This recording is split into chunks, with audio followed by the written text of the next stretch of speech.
बारामती नगर परिषद के सामने आज भारतीय युवा पैंथर संगठन और पथ विक्रेताओं ने एक साथ मिलकर भीख मांगो आंदोलन किया। यह आंदोलन पथ विक्रेताओं के अधिकारों की रक्षा के लिए आयोजित किया गया है, जिनका आरोप है कि नगर परिषद के अधिकारियों द्वारा उनकी व्यावसायिक गतिविधियों पर अनावश्यक रूप से कार्रवाई की जा रही है।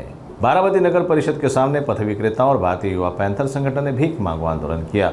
आंदोलनकारियों ने पथ विक्रेताओं को अवैध व्यवसाय करने की अनुमति देने, अतिक्रमण विभाग की कार्रवाई को स्थगित करने और उनके अधिकारों की सुरक्षा की मांग की। पथ विक्रेताओं का आरोप है कि कई वर्षों से वे बारामती में काम कर रहे हैं, फिर भी उन्हें व्यापार करने की अनुमति नहीं दी जा रही है, जिससे वे आर्थिक संकट में है। भारतीय युवा पैंथर संगठन ने पथ विक्रेताओं के अधिकारों के लिए समर्थन जताया है। काय मागणी आहे तुमच्या? आज आंदोलन सुरू केले तुम्ही काय?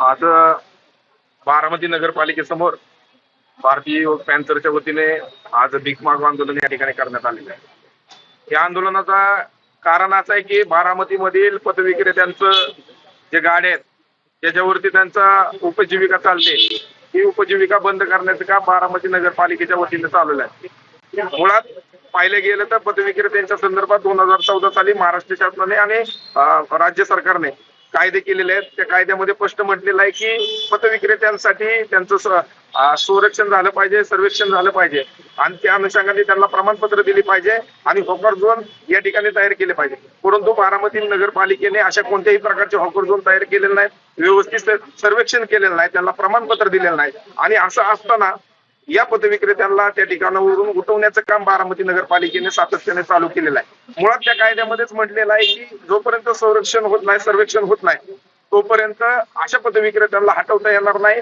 त्यांच्यावरती कारवाई करता येणार नाही। तरी देखील कायद्याचं उल्लंघन करून या बारामतीच्या सीओनी या पथविक्रेत्यांवरती कारवाईचा धडाका चालू केलेला आहे। याच्या निषेधार्थ आज या ठिकाणी हे निषेध आंदोलन, भीक मागो आंदोलन चालवलं आहे। त्या आंदोलनास मी वंचित बहुजन आघाडीच्या वतीने जाहीर असा पाठिंबा दिलेला आहे आणि या आंदोलनाच्या माध्यमातून इथल्या प्रशासनाला, या ठिकाणी असणाऱ्या अजितदादा पवार यांना मी विनंती करत आहे की या पथविक्रेत्यांचा लवकरात लवकर आपण प्रश्न मार्गी लावा, त्यांना प्रमाणपत्र द्या, हॉकर झोन तयार करा, त्यांचं सर्वेक्षण करा आणि मगच त्यांच्यावरती कारवाई करा, अन्यथा तुम्हाला कारवाई करण्याचे अधिकार नाही। जर तुम्ही सातत्याने अशा प्रकारच्या कारवाई करत असाल तर तुम्हाला आम्ही लवकरच कोर्टामध्ये खेचणार आहोत। आज आम्ही भारतीय युवा पॅंथर संघटना व बारामती शहरातील पथ विक्रेते यांच्या माध्यमातून बारामती नगर परिषदेवर भीक मागो आंदोलन केलंय।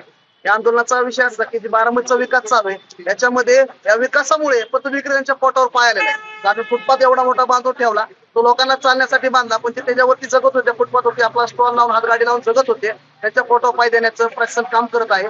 या प्रशासनाच्या निषेधार्थ आम्ही आज आंदोलन केलंय। जर सीओनी याची दखल घेतली नाही, माननीय उपमुख्यमंत्री अजितदादा यांनी दखल घेतली नाही आणि यांचा रोजगाराचा प्रश्न सोडवला नाही तर येत्या काळात रस्ता रोको असेल, त्याच्यानंतर एक तीव्र स्वरूपाचं आंदोलन असेल आणि त्यानंतर आम्ही कोर्टात जाणार आहोत। कारण जर आम्हाला न्याय मिळत नसेल तर आम्हाला कोर्टात जाण्याशिवाय आता पर्याय उरलेला नाही, असं आम्ही या ठिकाणी सांगतो। बारामतीचे मुख्य अधिकारी हे फक्त पथ विक्रेत्यांवरतीच कारवाई करताना दिसत आहेत। मोठ्या इमारती अनधिकृत बारामतीत आहेत, त्याच्या याद्या आमच्याकडे आहेत, आम्ही तुम्हाला उपलब्ध करून देऊ। तुमच्या हाताला धरून आम्ही दाखवू शकतो की बारामतीचे पुढारी यांच्या किती प्रमाणात ज्या इमारती त्या अनधिकृत आहेत, याचं दाखवायचं काम पण आम्ही करणार आहोत आणि केलेलं पण आहे। पण त्या मुख्य अधिकाऱ्यांच्या तेवढी धमक नाही की त्याच्यावरती कारवाई करतील, फक्त त्या गरिबांवरती कारवाई करायचं काम या ठिकाणी चाललेलं आहे। यांना यांची हक्काची जागा मिळवून दिल्याशिवाय आम्ही स्वस्थ बसणार नाही। जय हिंद, जय महाराष्ट्र।